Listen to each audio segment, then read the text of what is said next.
Can you season cast iron with beef tallow? Now I've got some good old Wagyu beef tallow here. I use this for cooking, but can you season cast iron with beef tallow? And the answer to that is yes, you can.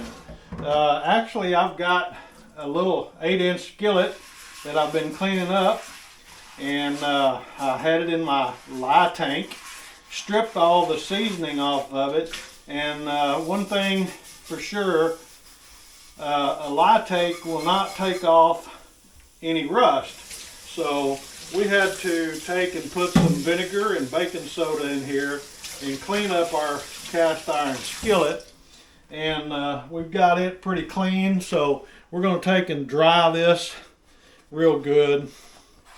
And we're going to get ready and apply some beef tallow to this little skillet and bake it in the oven at 450 degrees and just show you exactly what a cast iron skillet looks like when it has been seasoned with beef tallow. Now, I'm only going to put a little bit in here. I am not going to dry this skillet. I know I'll have some people say, why did you dry the moisture out? Well, the heat is going to bake any moisture out of this skillet. So I'm basically just putting this beef tallow on here all over.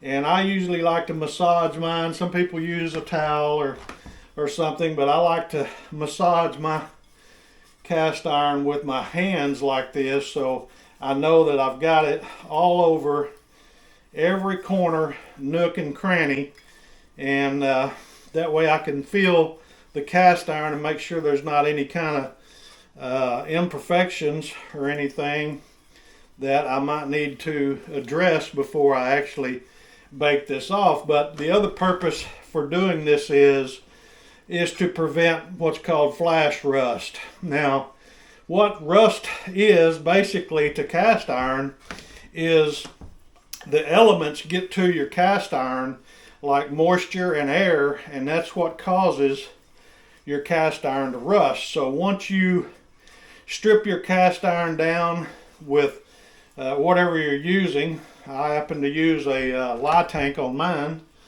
or on this particular piece here, and I stripped the seasoning completely down bare.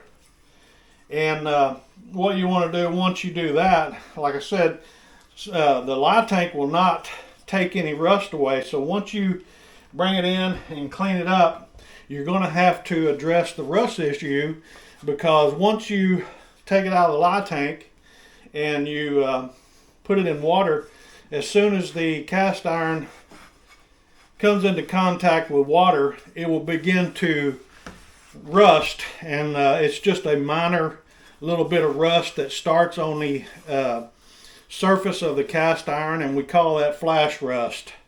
It's not real deep into the cast iron.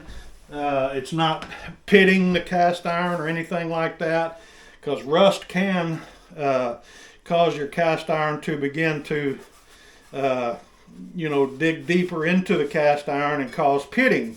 And but this is not the case. We were able to clean this up real well, and so what we've done basically is just added a little bit of beef tallow, massaged that in all over the cast iron to eliminate the possibility of any flash rust. Now, if I didn't have time to actually go ahead and bake this off in the oven, you could take and just get your whatever type of oil you're using. In this case, I'm using beef tallow, but you could actually go ahead and coat your cast iron and then bake it off whenever you have time. Now I'm going to go ahead and put this in the oven at 450 degrees for 1 hour and bake it upside down. That way, if there's any excess oil, which there's not, I've basically, your main goal and idea when it comes to seasoning cast iron is to get it completely all over the surface, inside and out, every little pour spout, handle, nook and cranny. But once you get it coated real well, then you want to take and wipe out any excess and try to wipe out as if you were trying to wipe it completely off. And then you won't have any problem with any excess oil. And the problem that causes when you have excess oil buildup like that is it can be uneven seasoning, and it can even be to the point where it is a sticky mess, really.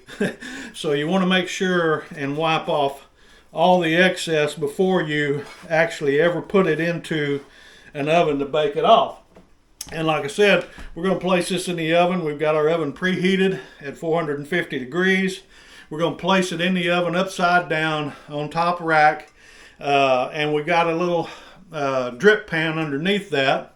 So in case there is any excess, it does heat up and drip off.